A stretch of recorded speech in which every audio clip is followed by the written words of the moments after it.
DCKO Wonder Woman vs. Lobo issue 1, Joelle Jones writing with Jason Howard and CARY Nord on the art. So this is the second of these one-shots, although technically, if the last little epilogue's anything to go by, which confused me, I assume that's me being punished for not reading that issue of Aquaman that probably filled in a gap there, because I'm like, what's happening? Why is there multiple boosters attacking Darkseid Booster? I don't know, but whatever. More on that later. This is the second of these one-shots we've done, though, and the third of these fight issues for Fight Month. And I'm already sick of this bullshit, Matt. I'm ready for Fight Month to be over, because this was horrendous. I tend to like Joelle Jones as a writer. Everything that I've read from her is pretty decent. This might be the worst thing from her that I've read. And I know that sounds rough, but it's so following a formula, in that it was the same formula as Captain Atom and Superman. And at least I got to give Joelle Jones credit for trying to frame it differently, right? With the framing device that she uses.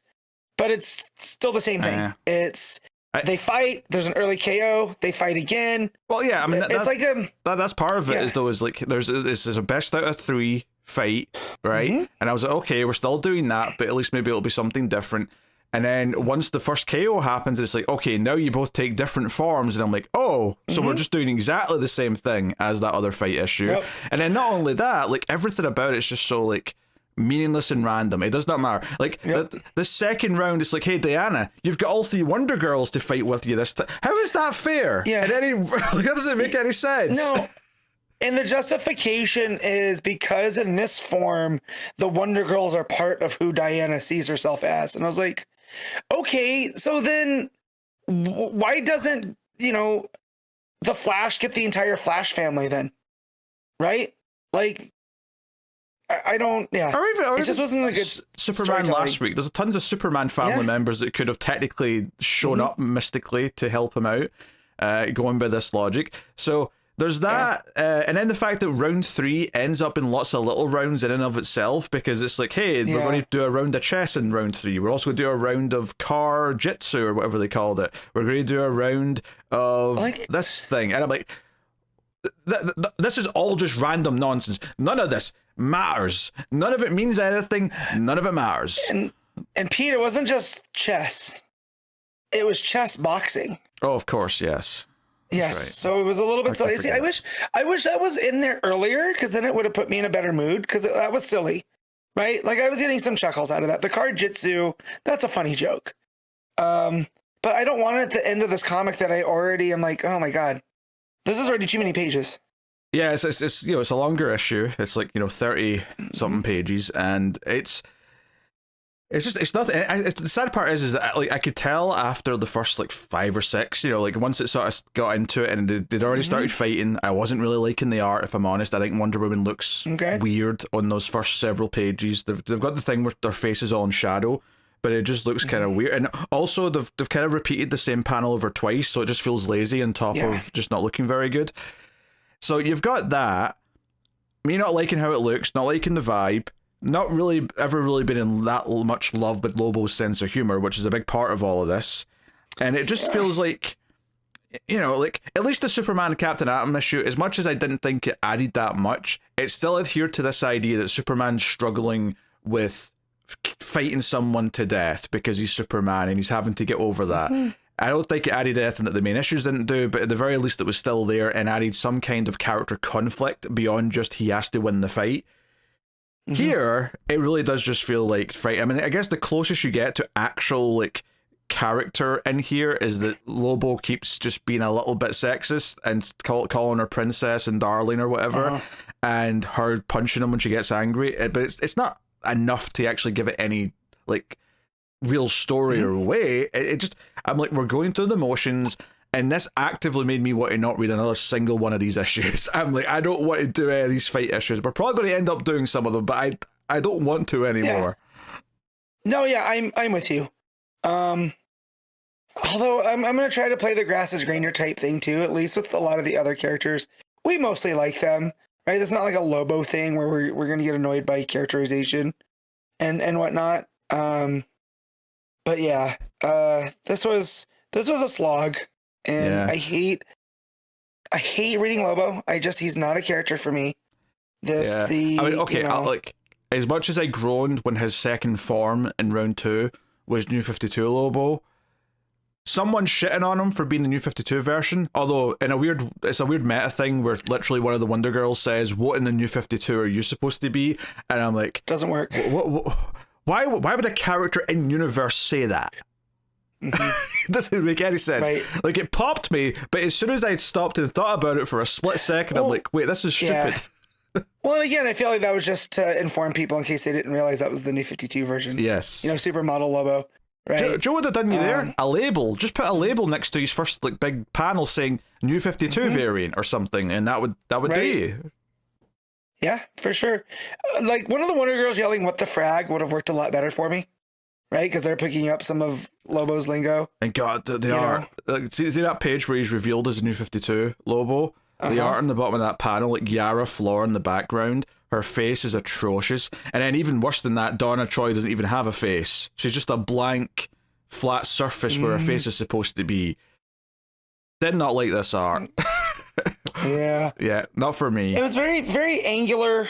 Even the Lobo there, his face comes to a point when you're looking at that. And yeah, it looks like it's kind of stretched out.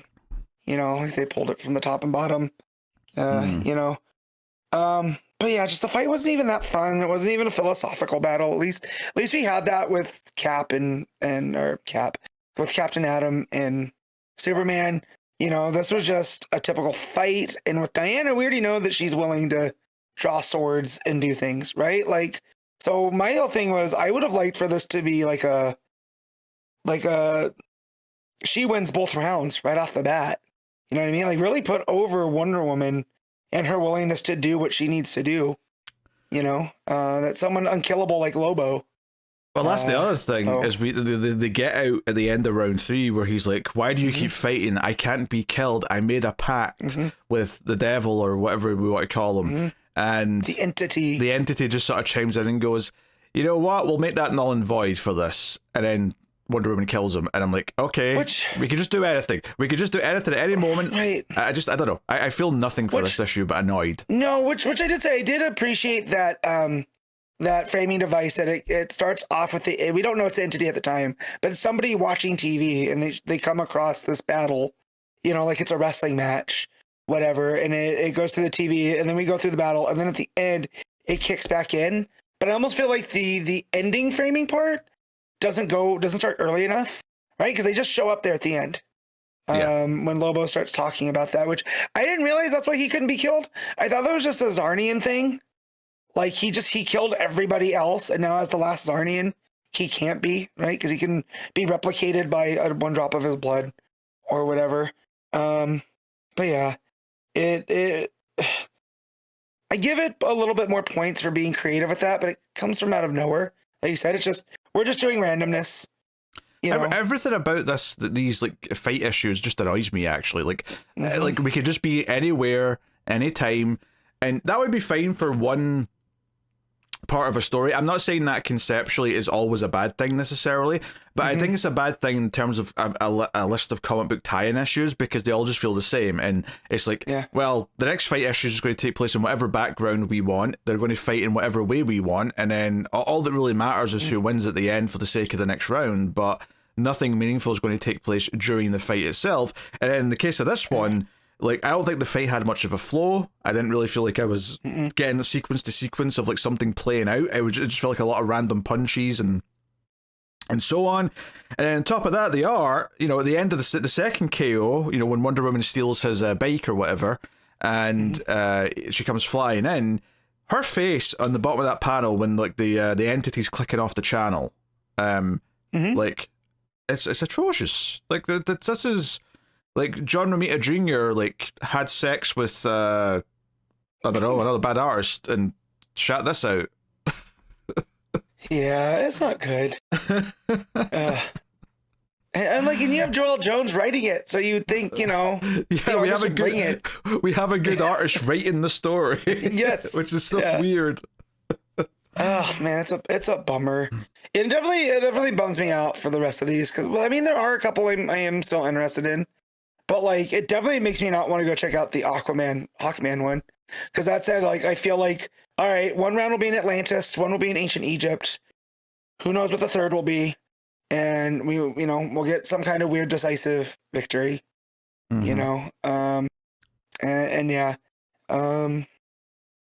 Yeah, man, what a bummer. And in the epilogue, like I said earlier, like I don't even know what's going on here because apparently these are in a specific order, and I assume the Aquaman one had to be read before this because I don't understand why there's a bunch of duplicate Booster Golds attacking Darkseid, who's in the form of Booster Gold, and this ends with Booster or Darkseid killing the World Forger because he served his purpose. That's it. I don't have much to add about that. And then Darkseid claims to be inevitable, which is not his gimmick. That's gimmick infringement, brother. I don't know. It's just what. Yeah. I have nothing to add. I really have nothing to say about this final. I will say those last pages. I think those are those the Cary Nord pages of the Booster and World Forger. Yeah, it tells after coming out of. Yeah, it tells you at the start who's on what pages here. No, it's Daniel Bayliss is the artist on the last two pages. I didn't even mention him earlier on. Yeah. So I will say, after coming off the art that we got, getting the Bayliss pages is a welcome. I will say, like, to say something nice also, the way that he does the Omega Sanction and the way that he puts frames inside the angles, I think that looks really cool. But yeah. We're back to hovering around Darkseid's crack right there. You see the Kirby crackles going around. Oh well, what a pittance. What are you rating Wonder Woman versus Lobo, Matt? I'm gonna give this a 5. I'm going 3. I hated this issue. Oof. I hated it. It was bad. I wanted to stop reading it. I just sort of forced myself through it, but it was bad.